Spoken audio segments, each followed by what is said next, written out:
Thank you for coming back. Yeah, it's Chair Ivy again.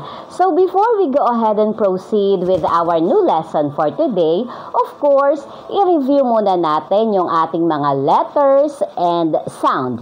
Okay? So let's start with this letter. Yes, this is the letter A. And the sound of letter A is A.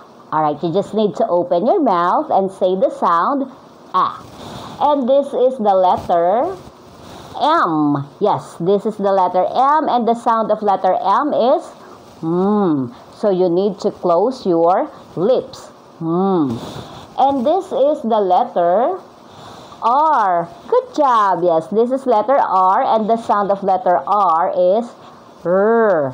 So you need to put your tongue up and make a sound. R. And this is the letter S. And the sound of letter S? Perfect. Yes, you already know the sound of letter S. How about this one? This is the letter N. And the sound of letter N is This is the letter L. And the sound of letter L is L. How about this letter? What letter is this? Yes, this is the letter C, and the sound of letter C is K. And this is the letter K, and the sound of letter K is K. Parehas lang sila, di ba? And sa ating previous lesson, we already learned the letter T.